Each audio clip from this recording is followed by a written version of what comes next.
Morning, it's Martin from Martin's Engine Services.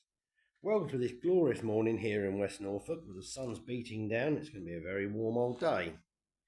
Evidently the weather's going to break sometime the weekend or after, so I guess this is the usual end of summer we get.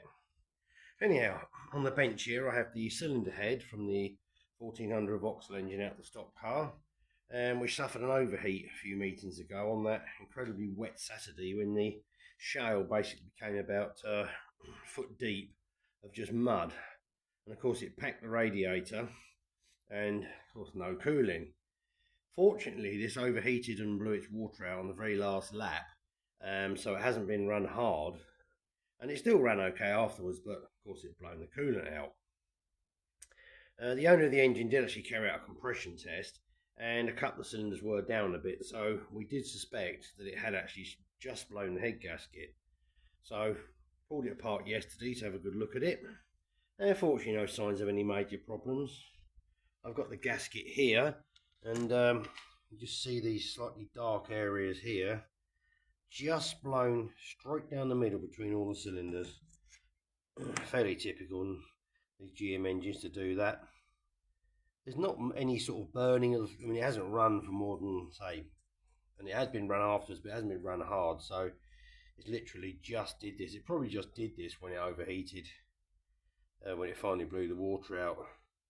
So there's no damage anywhere else. The head gasket, it's all fine. It's just come between the cylinders, and not very much at that. All the head bolts were nice and tight when took them out, which is always a clue of a very badly blown head gasket. No, they were all good and tight, so no issues there. I've thoroughly cleaned the head face, run a straight edge over it in several directions, and it's perfectly flat. And I've given the valves a little clean up. Can't really see them under there, but take my word for it, they've had a little bit of clean up. And I've also, cylinder by cylinder, shut all the valves and poured paint thinners into the chambers to check for any leakage around the valves, and they're all sealed perfectly. So no problems with the head.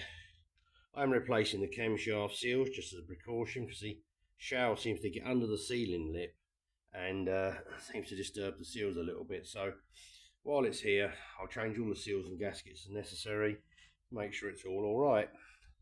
Bottom end's fine as well. Check the top of the block, give it a thorough clean up, and run a straight edge across it, and it's fine. It's absolutely perfectly flat.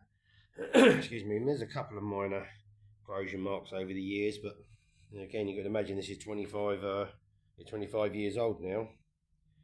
There's no marks in the bores, there's no sign of anything happening there, and the oil wasn't smelling burnt, which is another telltale sign. And everything's fine. I just give it a thorough decoat when I was here, and just check it over and stick your head gasket on it, and she's good to go. So fortunately, it's escaped its overheat quite well, or very well actually. So there we go, that's that one. I'll get the head set and be arriving early next week, and we'll put it back together, and she's ready for action. And sitting over here on the trolley, I have another Vauxhall engine. This is actually a Z14. This one, the slightly later version to the one over there, which is the X series. And this one's got to be fully stripped, inspected and built as a spare engine for the one we've just seen. As you can see, this one's been beautifully removed by a breaker's yield or similar. So carefully disconnected the wiring harness, not that we need any of this, and the rest of it, but you've got to love the way they get them out. I mean, you can see this is a classic example of a leaking Vauxhall engine. I mean, this oil build up here from this leaky cam cover is just quite incredible. You can see the build up on the sump and all the rest of them. I assure you under there somewhere is actually an engine block, but I guess this one's going to take a bit of cleaning. And most of the external components, all the external components will be thrown away, of course. We don't want any of the manifold, alternator, bracketry. Just basically need the core engine, and that's it. Purely is it. So a lot of these components will be going for scrap and save anything that's useful, but there's not that many bits you need to keep from these old courses these days, because there's not that many left on the road.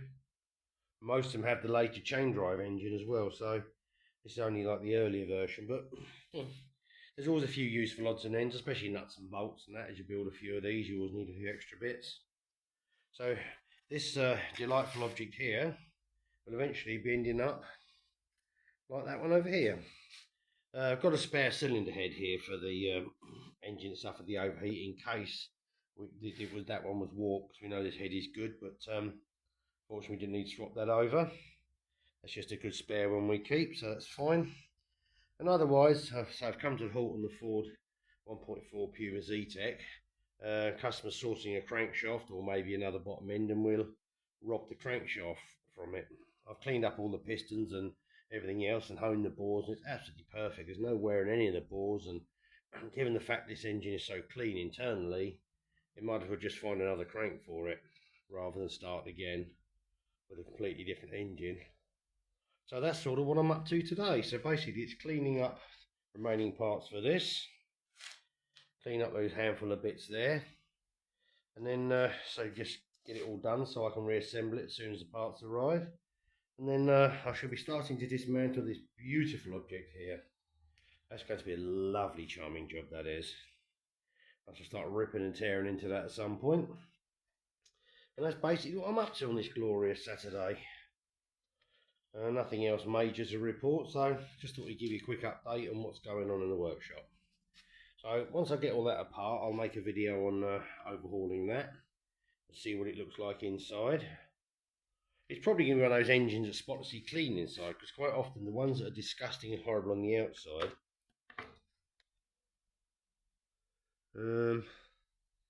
can't really tell down the oil cap. Well, quite often you find these ones that are just so disgusting on the outside are quite often quite clean inside. This engine did actually, as you can see, come from an automatic, but it's just no problem converting them to manual. It's just a simple swap the flywheel over. There's no weirdness in different blocks and bits and pieces. Some of the early GM engines did have a slightly different block. They deleted this bolt hole here for the automatic and used to mount it to the sump. It was quite a weird setup, but they're all the same blocks now, so no problem. So that's what I'm up to, and make the best of the nice weather, get a few engine parts cleaned up, get them drying in the sun, and carry on from there. So that's what I'm up to, and thanks very much for watching. Please like and subscribe, and bye for now.